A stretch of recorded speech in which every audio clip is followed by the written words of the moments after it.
It's 2:22 p.m. on 2/22/22, which is Tuesday. So, welcome. Welcome. I'm Debbie from Inner Compass Life. And I am Traci from Fractal Transformations. Debbie and I have had many conversations the last, 2 years regarding what we wanted to do with our business and in broadcasting. Debbie and I have had many philosophical conversations and discussing spirituality and the universe, and she is brilliant. Brilliant. And I've often had my friends and family say, gee, I wish we could be in those conversations, and that's what we decided to do. Today we are launching these broadcasts on a very auspicious day, 2/22/22, because of the significance of the day. And Deb's going to get into a lot of that, in what that means, and how we can navigate that. Perfect, exactly. So here's a little hint about 2/22/22. If you go to Google after this, don't go now, but after this, if you go to Google and you put 2/22/22 in, you'll get confetti and stuff. So even Google knows that it's a very cool day. So as we put this together, it was really interesting. There's so much we could go into that we're really gonna just do a 10,000-foot view. We're gonna rush you through the candy store and just give you some bits and pieces of it. But as we laid it out, it was interesting because we're gonna do numerology first. So we've got 2 kinds of numerology and then 2 different points in astrology. So we've got 2s all over the place. So should we start with numerology? You know, I think numerology would be a great place to start. I think with Deb, she'll help us navigate. She's helped me over the past 10 years navigate my personal compass and giving me insights of how I can deal with the challenges that I'll be facing. And I know that she's going to talk a little bit about that. But because of the 2s and the significance of those 2s, yeah, let's start with the numerology. There you go. The Western. So I'm going to do Western numerology, and then we're going to do some Eastern numerology that I'm much more acquainted with. I'm not an expert at all in Western numerology, but I'm very interested in it. I love researching it. I do go down every rabbit hole, so this has been fun to look at. But when we go to the Eastern numerology, that's a little bit more about what I focus on in my practice and in my coaching. So I will clue you into that too. So when you look at this, let's just hold this up for a minute. So when you look at all these 2s, you can start with just the first 2. So what is the numerology of 2? So obviously you start with a 1. So 1 is kind of the masculine energy, and 2 is the feminine energy. So you think like 1, 2. But if you think of like 2 separate ones, you want to remember that 2 is actually 2 connected. So if you followed like Dan Brown and all of his Da Vinci Code series, they talk about the chalice being the feminine energy and the blade being the masculine energy, the blade and the chalice. And so those are very old archetypal images. So this is actually 2 rather than this. So 2 really is, in Western numerology, feminine power. It's the quiet, behind the scenes power. It's the one that connects. It's the one that is collaborative, that does teamwork. 2 is not doing anything on your own. It's being connected to somebody else and collaborating with that person and having both of your energies go together. So, do you know what I think, Deb? In my life, people have always said being feminine isn't powerful. And I love what you just said about 2 having that. It's 2 times the power of 1. Well, there you go. So women do like to multiply things. You like to do it a little bit better, a little over the top. You're exactly right. And 2 has that energy. It has the energy to hold somebody else's space for them, to be able to open itself up for something even bigger. So I love that image of 2 being the chalice rather than 2 separate ones being connected like that. So when you look at the 22, we've got a couple of 22s here. When you look at 22, there are 3 numbers in Western astrology that are master numbers. You've got 11, 22, and 33. So 11 is the master intuitor. It's someone who gets downloads and intuition and inspiration very easily. 22 is the master architect. So this is someone who works together, often with a large group of people, to create something that's big. If you think of building the pyramids and all of the energy that went into doing that, or even some of the big projects we do these days, it takes many people together. That kind of collaboration is 22 energy. It's planning it. I love the 22 being that I can create and be the architect of my life. Absolutely. And so here again, you're not doing it on your own. You're bringing in other energies. You're bringing in other information to do that. And then 33 is how we actually manifest that. So 11 would be like I have an idea for a house. 22 is now I've got the plans made. 33 is I'm moving in. So they're all master numbers, very powerful numbers. This is a double dose of that. Actually, the number that I'm looking at in astrology today is just not the 5 twos, but there's a 2022 right here. So there's actually 6 twos that line up. 6 twos make 12, and 12 is a very auspicious number in and of itself. It's not a master number, but if you think 12 hours in a daytime or nighttime, 12 months in a year, we have a lot of 12s that we center this around. Biblically, it's the number that has to do with leadership. You have the 12 apostles, the 12 tribes of Israel. What else? There was another 12 in there. Oh, the 12 virgins. We've got to put the women in there, right?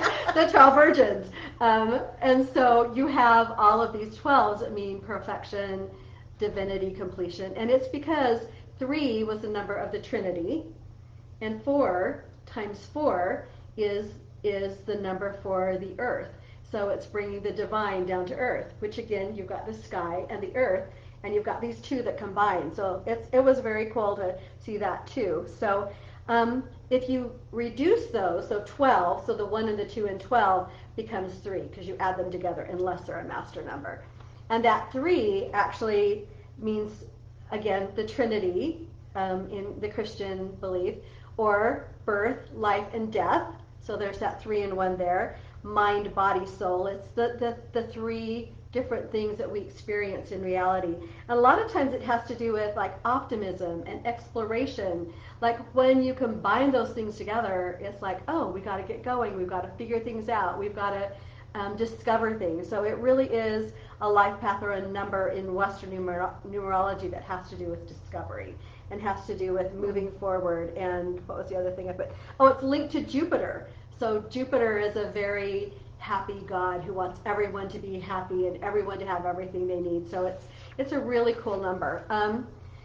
But people who have this energy can be a little bit undisciplined and can be a little obsessed with things, and so it's not quite as balanced as a 2.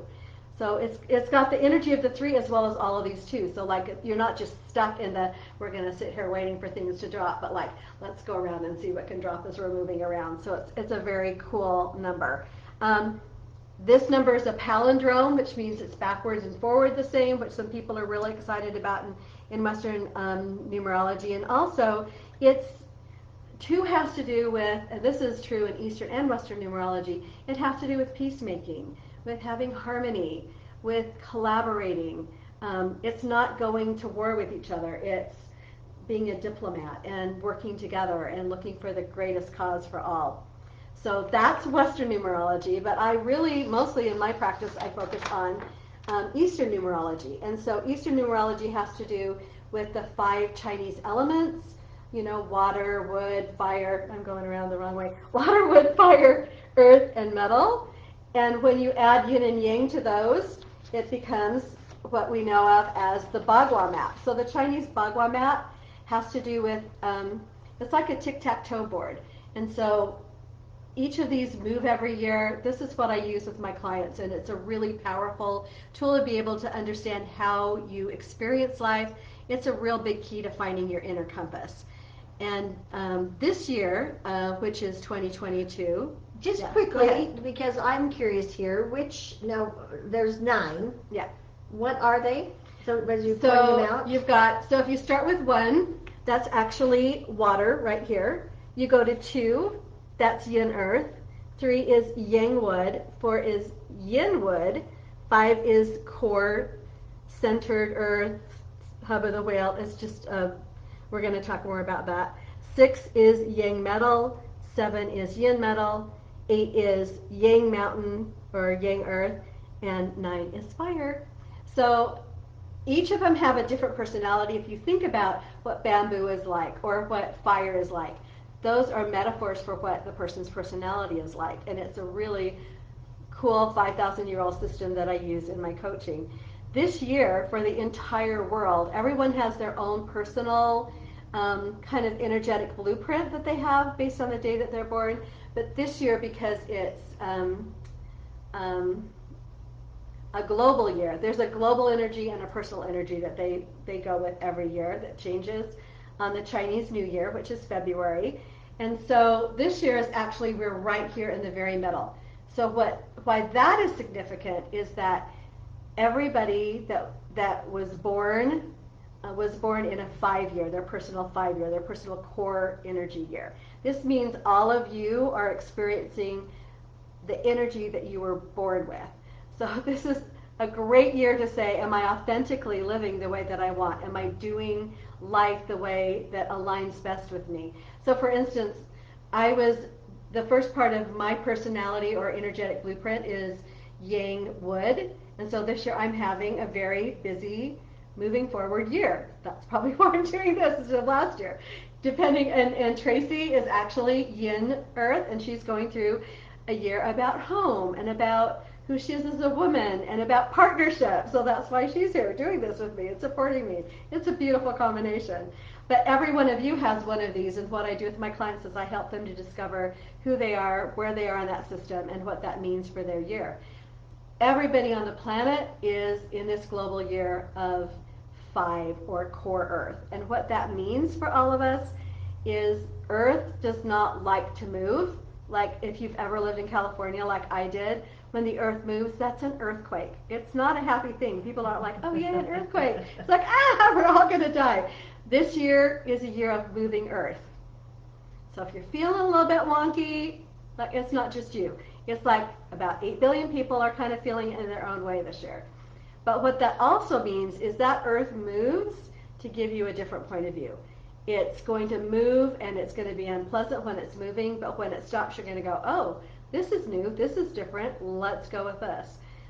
The other thing about it is that you can see that this is the center of everything else, so everybody is going to experience it differently. Everybody is going to feel that moving a little bit differently, but there is one caveat or one explanation that everyone needs to listen to. If you got your pen out, write it down.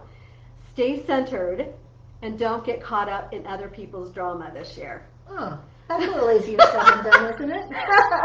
I'm sure none of you are having any problems with that at all. But what that means is if you remember being in high school, well, probably not high school, probably elementary school. High school's another thing. But elementary school, and you went out to the playground in 3rd grade, and there was that merry-go-round that you'd go on. And if you were one of the popular girls or popular kids, you got to sit in the middle. If you were me in 3rd grade, like you were on the edge. And so when it started going really fast, because the boys would always make it go really fast, what would happen if you were on the outside? You would get thrown off. And so this is a year to be settled and centered in the middle of that merry-go-round in the eye of the storm, and you'll be fine. But if you go off and try to go down the spokes of that wheel and take care of everybody else, you will be thrown off, and then you get to get back on, and you better get centered. It's very difficult to do, but I guarantee you, do what you need to do to stay centered this year, and it's going to pay off really big dividends. Do you think that matters about our personal number too? Or is it just everybody needs to stay centered and grounded? Everybody needs to stay centered and grounded, but what that feels like and looks like is different for each person. So for some people it's not very hard, for other people it's extremely, extremely difficult. But it's the truth for everyone. When the ground is moving is not the time to run around and try to take care of things. When the tornado is coming is not the time to plant a garden. It's time to like hunker down, stay centered. It's a great year for self-care. Like whatever you want to do to make other people's lives happy, do it for yourself. And I guarantee you by late fall or late spring, late summer, early fall, you'll be in a better position to do that. But especially the beginning of this year starts out a little bit wonky. and then it kind of slows down a little bit, and you're like, oh, okay, I'm getting my balance again. But staying balanced, having harmony, all of those things are super important this year. So make sure that you do that for yourself. Let me see if there's anything. Oh, the other thing is that they believe that the Chinese believe that all of the energy comes into the system through the spine and then spreads out. So everything that happens here is magnified. So your good things are going to be really good. Your bad things not so great. So that will be more activated at the beginning of the year. So just go with it. Like again, here again, don't go off and be doing big daring things. Oh, like we're doing. Oh well, we'll catch up with you later on in the year. But you want to stay as centered as you can. And actually, this is very centered for us because this is kind of the central thing we want to do. So it's kind of a good thing to do there too. Did you have something you wanted to say about it, or any questions you wanted to ask about it? No, I think we were talking earlier about the how to stay centered and how to stay grounded and calling in your energy. Is that something you wanted to share? Because it was beautiful. Oh, I can't remember what I said. I forget really. I'm not very grounded normally, so I need to work on this. But one of the things that especially helps, that's coming to me now, is if you're doing things on your own, it's much harder to be grounded. I remember doing this where you take a pen or a pencil, and if you just go down on one end, you can twist it around. But if it's solid on two, you can't move it. So having your go-to people this year, the people that are a soft place to land, the people that truly understand you and want the best for you, it's a really good time to stay connected to those people that are a healthy place for you. This is a year of beginnings and endings, and so you're going to find that there are some relationships that are going to end, some work situations that may end, some places you live may end. You're going to want to cling on to it for dear life because the ground is moving and you want what's safe and secure and known. But consider letting that go, because it's possible that as the world turns, as this earth starts to turn, you're going to be in a better place later on. So knowing what to let go of and what to take hold of is really important. Letting go of something before you hold on to something new is a really good plan for life. And here again, go into your own deep knowing, your own inner compass, whether you sense that, feel that in your heart, feel that in your soul, however you experience that. It's a really important time for you to go into that and say, what do I need to release and what do I need to receive? It is beginnings and endings, and you'll see things ending, but know that that is because there's a new beginning that's coming. You know, I have that, what's that saying that they say, you can't, holding on to the ship, you can't get to the shore, whatever that saying is, and that's what I think about. It's really hard to let go of what you know and love, and even if it's not all that great, to let go of that in the hopes that there's something better down the line is scary. It is really scary. My sister Krista used to call it the swinging monkey syndrome, like when a monkey is going through the jungle and it's holding onto a vine. It has to let go of that vine and swing a little bit before it catches the next vine. So that swinging monkey syndrome is like, I'm just going to sit here on this vine and go back and forth. Instead of like, I'm going to swing myself, take that leap of faith, fly for just a minute, and then grab the next one. So trusting the universe, again, you don't do it by yourself. If you're trying to do it by yourself, it's going to be impossible. Whether you call in your angels, whether you pray, whether it's crystal, I don't care what you do with it, but bring in something else that will support you, because this is not the time to do it on your own. It's really time to have support. It's time to have the little monkey standing on the tree saying, grab that next vine, you can make it. It makes all the difference to have that kind of support. So let me see if there's anything else that I want to say about this. I think that's probably about it. There's this really cool woman named Kamini Healing that I found, and she says something really good. She said, we will collectively come into our power in this center year.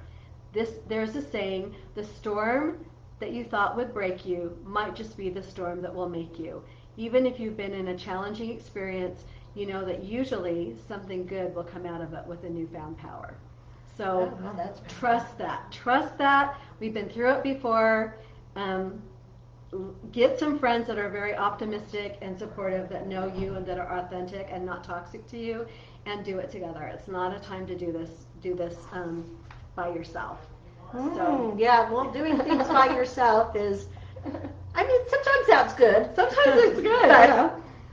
But it is fun to do it with too. So that's Western numerology, Eastern numerology. If you want more information on this, at the end we'll give you some. In fact, just you can put it in the comments. I can't see comments from where we are, but we'll look at that at the end. If you have any questions that you want us to respond to in a future video, we can do that. I'm setting up a YouTube channel that I will post on here, so you'll be able to have that too. So we'll get to all your questions, and I also do in-person readings and virtual readings. And so if you want more information on this, I will be teaching and sharing this in future videos. So just stay with us, and we'll do that. So remember, today was just the overview. Yes. Of running you through the candy store. On the really significance of today. So, and again, we picked this as a beginning. You know, we wanted to start to share this with listeners, with people who are interested in getting a little bit more information, and we want to do it frequently so that we can keep in touch with people and really answer any questions. And we like to say this is our Thelma and Louise time. Yeah, we're going right off the edge here today with all of this, and it's live, and there's no undoing it. It's just live with everything that we're doing right and doing wrong. I've even got cheat sheet, which I normally don't, but I don't want to miss it. So you said this, that with the twos, the significance is there's two types of numerology, and the number 2 in numerology and what that means. And now we did the so that we have the Western numerology, Eastern numerology with the 9-star key. All right. I know there's another really significant event that is happening today. Deb and I talked about this off and on, and I so wanted her to share that with all of you. It is actually kind of mind-blowing about how significant this day is, and in astrology, how that works, right? Yes, and I don't even play an astrologer on YouTube. I'm not an astrology major or anything. In fact, Traci was my go-to person with astrology when I first started getting into all this fun stuff, because she taught me about Mercury retrograde. I'm like, what is Mercury retrograde? So it's kind of come full circle here talking about this, but because I'm a Scorpio, I'm not afraid of Pluto, but it's a Pluto return for the United States, which is kind of a big deal. So if you're not familiar with Pluto, some people say he's not a planet. He doesn't really care. His influence is really powerful. He's one of the greatest gods that there was in the Roman pantheon of gods, and everybody was scared of him because he was the god of the underworld. If you've heard of Hades, that's his Greek name. Pluto is his Roman name, and he was cast into outer darkness, right, in the underworld or the overworld, whatever you want to call it. It takes us 365 days to go around the sun. It takes him 248 years to go around the sun. So 248 years ago-ish, give or take, because he's here for a couple of years, was July 4th, 1776 in Philadelphia. So when you look at that date, you look at the chart of the United States with that as its natal chart. That means that Pluto was there on the day that they wrote the Declaration of Independence, on the day that they declared their independence from England, and on the day they decided that life, liberty, and the pursuit of happiness, and that all men are created equal, was going to be the foundation of the United States. If you're watching someplace else, we're in the United States. So today is the day that is exactly directly in the same place it was on that day. On the day that those men, I'm getting chills, on the day that those men were signing their name to that document, Pluto was exactly where he is right now in Capricorn. Capricorn is the constellation, so of course the planets seem to move through the constellations, and Capricorn is the constellation that has to do with government, that has to do with getting work done, that has to do with finance, that has to do with institutions. So I can just imagine Pluto coming around in his year that he's been gone, which is 248 Earth years, but in the Pluto year that he's been gone, showing up over Philadelphia going, oh, they moved, they're a little bit over here, but saying, so, last year, all of you guys were met here, and you were talking about life, liberty, the pursuit of happiness, and equality. So how's that going for you? Pluto is notorious as being a destroyer, but he does not destroy things without a reason to destroy things. He sees what needs to be taken out and discarded, and he makes way for new things. So I kind of think of Pluto as kind of like a bulldozer that's coming through, but behind him are all these little sprouts of green. If you've ever had a garden and you go to the garden in the springtime after it snowed where we used to be in Salt Lake when I had gardens, it was a mess. And if you didn't clear that out, you would not have a decent garden. So we had to like take all the dead stuff out, rototill it, get it ready, and plant it. And so Pluto's kind of going, so how's the United States doing? Any weeds? Any rotten things? Any corrupt things? Any dead things we need to take care of? He's here to do that for us. And he's here to do that for us because he is the God of transformation. He's the God of death and rebirth. He's here to bring us new things. So if that sounds a lot like the year in Eastern numerology that is endings and beginnings and turning a little bit and seeing a different point of view, you're exactly right. So we're getting this as far as numerology goes, and we're getting this also as far as astrology goes. But astrology, the Pluto return is for the United States. It's institutional. It may not affect you as much as it's affecting the institution, the government, but it is a generational thing. So it will affect a whole generation. It stays basically within our sphere for anywhere between 16 to 28 years. In fact, Pluto entered Capricorn on, what day was it? Do I have it up here someplace? Anyway, it was the week after Obama was elected in 2008 was when Pluto entered Capricorn. And so here we are all these years later, and now it's exactly at the point that the Declaration of Independence was signed. There are 30 degrees that it goes a little bit each year in each sign, and it's at 27 of those 30 degrees, so it's just getting ready to leave. Pluto will leave Capricorn and go into Aquarius, which we're going to talk about in a minute. It will go into Aquarius in 2024. So we've got 2 years of Pluto saying, okay, how about this little corner of the garden, and what do we need to dig up here, and what do we need to get rid of so something new can come?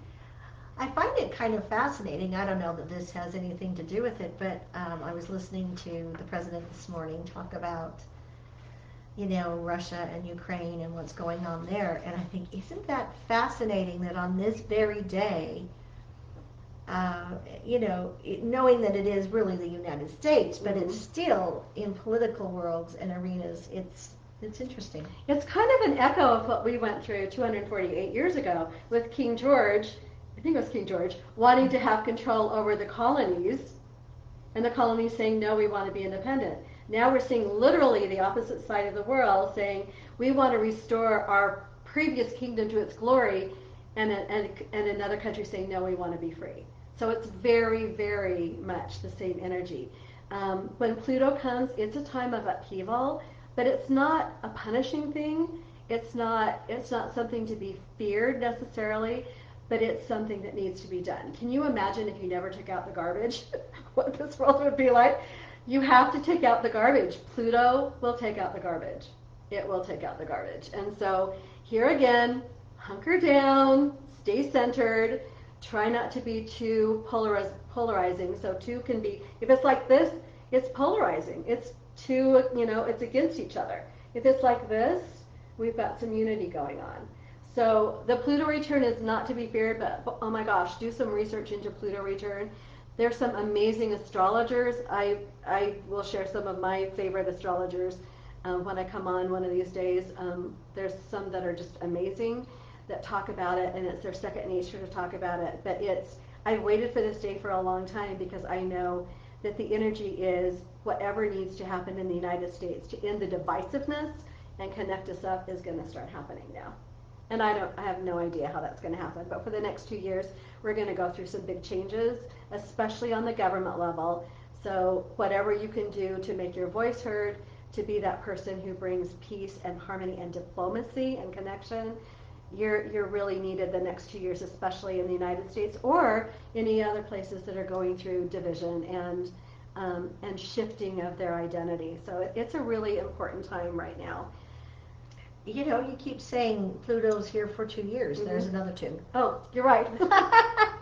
And there's 2 of us. Mm-hmm. So many in pairs. Yeah, I don't think it's a mistake. In fact, I posted last night on Facebook just a reminder in my story, and there had been 22 people who had responded. Like, really? Can't make that stuff up. I actually took a picture, so I can't make it up. That actually brings us, when I said Aquarius, my lovely assistant, to the shift between Pisces and Aquarius. And I don't know if I can add this on my page or not. If I can pull that in as a JPEG or something, I will.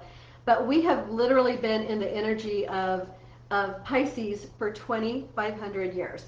So 500 years-ish before Christ came was the Piscean energy. And I'm not going to go through a lot of it. We already hit our 30-minute mark, which we were going to try to end up. But anyway, here we go. So Pisces is about 2 little fish swimming in opposite directions in the big blue sea. And they want protection and they want safety and security. And so it becomes us versus them. And we need our institutions, and we need our government, and we need our military, and we need our religions, and we need all of these big institutions to keep us safe. But we're shifting between Pisces and Aquarius. There's a lot of debate upon what that means. But if you look at the constellations in the sky, there's space in between them, so we're at least in the space in between them. Jupiter and Saturn went into Aquarius last December at the Grand Conjunction that we went and looked at up at Fire Park or Fire Lake and saw that happen. So that's cool. They went in together, which is amazing. Pluto will be going into Aquarius and will stay there for a while, starting in 2024. It'll dip in a little bit in 2023, but then go back in 2024. So Aquarius has a very different energy. Aquarius is the water bearer, and as you can see, Aquarius is not, you might think Aquarius is a water bearer. It's this aqua, so it's water. It's not water energy. It's literally air energy. So the little sign of Aquarius, it looks like waves, is actual radio waves. So exactly what we're doing right now, coming across the world with radio waves to you, with waves of energy, with our voice, is so Aquarian. That started in 1995, 97 when we got the internet. Like, this is unheard of times, our ability to communicate with each other, and was really, really activated the last 2 years, of course, when Pluto was in Capricorn, of how we communicate differently with each other. So what this means is we are going to be moving more and more towards fewer institutions, more localized government, more people collaborating, not the hierarchy that we see, but really collaborative, this circular collaborative, being able to work together. I do my job well, you do your job well. You're not going to work for me, I'm not going to work for you, but we're going to work together. That's very Aquarian. Aquarian is this is 2 rather than this is 2. This is the Piscean 2. This is the Aquarian 2. I just got that. That was really cool. Well, and you go back to even the Western numerology and the chalice. Yeah, there's your chalice coming back again. So this is just a really auspicious time. It's going to be traditions versus innovation. So yes, we care about our roots and where we came from. But you look at the younger generation right now, they don't get hierarchy. They don't understand that. They don't really care about what you did when you were young. They're looking at what's coming next, what's coming next. That's very Aquarian energy. It's about, you got a problem? Okay, we're going to be innovative. We're going to do things that have never been done before. So it's really cool. I will do a deep dive into Pisces versus Aquarius in one of our videos that we do that probably won't be live, so we can make it all pretty and put screenshots in it and all of that. But just be on the lookout for anything Pisces versus Aquarius, because we're in that energy right now. When I was growing up in the 60s and 70s, and Hair was the big rock opera singing "This is the dawning of the age of Aquarius," like it really was at that point. And we're not in the dawn right now. We're at about 10 o'clock in the morning in Aquarius. And so it's time to get up and start acting like Aquarius. So any company that you're with, any country that you're with, any organization that you're with that wants control, that talks about us versus them, that talks about, okay, those guys are okay, but these guys aren't, so be careful of this. If it's fear-based, if it's trying to put labels on things, if it's, like I said, top-down, all of that energy is going away. So the energy that's coming in will not sustain those things. They will not be sustainable. What it will sustain is local connections. You're going to see co-ops going together. You're going to see people doing things in small groups together. We're actually seeing people not going back to their offices. Oh, that's very Pisces versus Aquarius. A big building is very Pisces. Working from home with your radio waves is very Aquarius. So what we just went through, you thought it was a pandemic. It was. But with that pandemic, the energy under that pandemic was the Aquarian energy, completely revolutionary, changing our lives. Revolutionizing? Revolutionizing, yeah, our life in a matter of 2 years in a way that we couldn't have even foreseen 2 years ago. You know, I love that the theme here is the beginnings and endings, because it's always scary when you have an ending to think about the beginnings, but you can't end an era, even with Pisces, unless it ends, unless you have a breaking down of that system. Exactly. You can't have regrowth. Yeah. You know, we've talked a lot about even forest fires and how that just ravages and how horrific that is, but at the end there's rebirth, there's growth. And yeah. Traci and I are going to have to do a video about our time in the redwood forest during the fires. It was amazing. But you're exactly right. There has to be the ashes for the phoenix to rise. And Aquarius is very much the phoenix rising. And so no matter what's going on, just know, who was it that said, I think it was in Marigold Hotel, where he said, I believe that in the end, that good always wins, and if good isn't winning, it's not the end. I love that. That's a very Aquarius way of looking at things. If it looks like, if you turn off, I'm a nerd, you guys, if you turn off Star Wars a half an hour, the original one, if you turn off any good movie a half an hour before it ends, it's a disaster. But it comes together in the end. It always does. And so knowing that that's what's going to happen here, because the universe has your back, and the universe loves you and wants you to be successful and wants you to enjoy this life, so hang in there enough, and you're going to go, oh my gosh, this is what she was talking about. I didn't see what was around the corner. Yesterday when I left out of my office, it was gray and it was overcast, and as I walked to my car, I ran around the corner of the building, and there was this beautiful, stunning sunset that was just above the hill, so I couldn't see any place but there. It was just around the corner. And I thought, oh, if that isn't a metaphor for exactly what we've been talking about, I don't know what is. So, 2 kinds of numerology, 2 big things in astrology. So those are your 2 for Tuesday. We will be doing this again, but I want to leave you with a card that we pulled at the very beginning. So I love this deck. If you're into I don't know how to do this. If you're into numerology, into tarot, which I love, we'll do some stuff on tarot too. This is probably my favorite deck ever because it's been completely rewritten. But this is the card that I pulled, and this card is actually the Wheel of Fortune. And so if that doesn't look like, I pulled it out of 78 cards, and that's the one I came up with. This is literally the hub of the wheel. This is literally a woman finding balance between the light on one side and the dark on the other.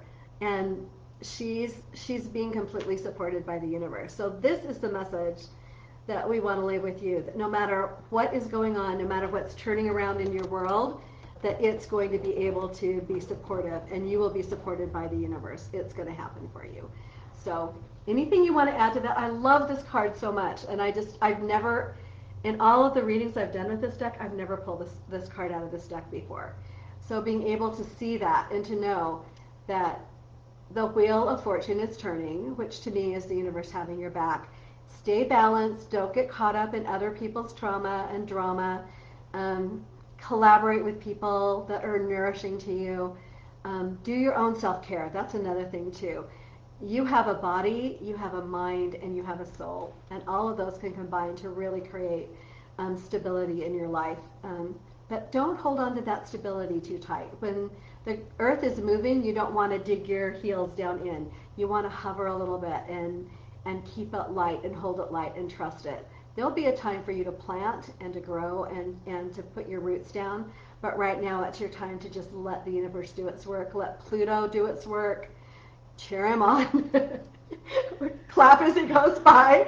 And then wait for the new stuff to come up. So I also wanted to reiterate the number 2, because this was one of my favorite parts, where we talk about the feminine force having grace, power, the quiet power, cooperation, peace, balance, all of that in the Western numerology that ties so beautifully into the whole day, into who we are and what we're trying to be. I love that. I think you'll also see with Aquarius and also with the Pluto return the rise of women in leadership. You're already seeing that all over the world, especially with New Zealand and Germany, with Jacinda Ardern and with Angela Merkel and some of the other women that are just, and even Kamala Harris and Nancy Pelosi, no matter what your belief is, and Liz Cheney, and there's just some amazing women who are in leadership. No matter what your party is, we're seeing the rise of women moving into power, and there's a great need for women to be in leadership. So if you have that opportunity to be in leadership, don't shy away from it. Find a mentor or a supporting person and go with it. Don't do it on your own. Don't be a lone wolf. You know, be with your tribe. Find your tribe and be with your tribe. I would not be who I am today, where I am today, loving my life as much as I do today. Make me cry. Without my tribe. And I'm looking at notes, and I'm seeing there's a lot of people that have made comments. So, oh, we love you. Janie's here, and Kira, and Deanna, and Mary Carol, and Kenzie, probably many more. Thank you for all being here. Love all that you're doing. Just be. I wanted you to finish off too with the you know, the whole chalice and the number 2 and the beauty of today. But Deb shared this with me before we went live, and I asked her to share it with all of you. Okay, so I'm not going to stand up and do this, but I've actually taught power poses. This is kind of a power pose, but in a different way. So you don't have to do this if you can't do this where you're sitting. You could do it in your mind right now, but when you get a chance, do this physically. And just stand up with your feet about shoulder width apart. Stand up straight. And first of all, put your right hand up. Oh, I can't get it in here. Put your right hand up. She'll be my spokesmodel. So put your right hand up. Traci will do this. Oh, there she goes. Yay, she's going to do it. There you go. Just your right hand up first. Okay, so with your right hand, I want you to close your eyes and imagine your right hand is usually your dominant hand. It's the one that you raised in school. It's the one that you said, pick me, I have something to say. Your right hand is how you express yourself, and your right hand is where you let things go. So I want you to make a fist, and then I want you to let it go, and breathe that out, and know that whatever you need to let go, you can let go. Okay, put that hand down. Now put your right hand up. The left hand up. The other hand? The other left? Right. Yeah, left hand up. That's why she's doing it. Okay, your left hand is the hand you receive with. So I don't want you to close that hand. I want you to open it really, really wide. And I want you to be ready for anything that you want to come in. And from now on, rather than doing your right hand being raised, you may want to change it to your left hand, especially if you're a woman. Left, or your non-dominant hand, is the one that we bring information into that is connected to the feminine energy. You know what I love? It's by your heart. It's by your heart. It's bringing it right into your heart. Exactly. Perfect. Exactly.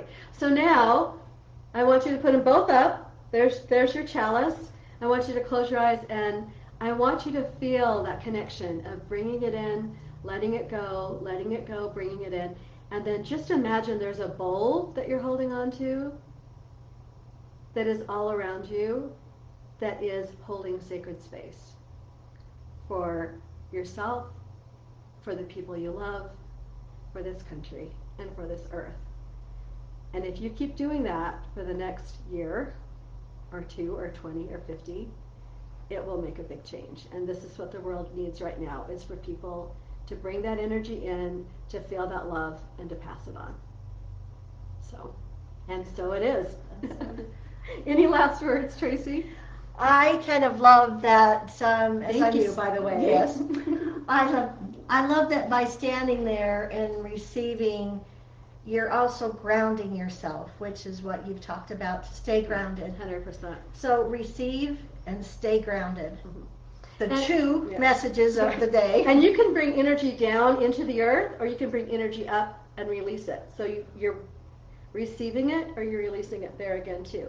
So that two-way street, if you think you're in a relationship and it's just you and nothing's coming back, you're not. You're in what's called a fantasy bond. Those need to go this year. So you need to be in a relationship where you're giving and receiving, and there's an equality to it. That will make all the difference. Your friends, your tribe should be ones that are giving and receiving. And that is going to make all the difference. It's what we really need now. So any questions, put them in the comments. We'll post this later on. We'll hope to do more. If there's anything you want to know more about, let us know. Thank you for being here right now on 2/22/22, starting at 2/22 on Tuesday. But we'll also post it on YouTube, so it'll be up there in perpetuity, and you'll be able to come back and revisit and go, I remember that day. I remember when she said those things. So I want to thank Traci so much for being the string to my kite, and to be my soft place to land. I appreciate that so much, and you will see a lot more of us in the future. So bye for now. Thank you, thank you. Hold tight to that inner compass. Yeah. And peace. Chalice. Yes, do it, do it. I love it. Love you guys. Bye-bye. Bye.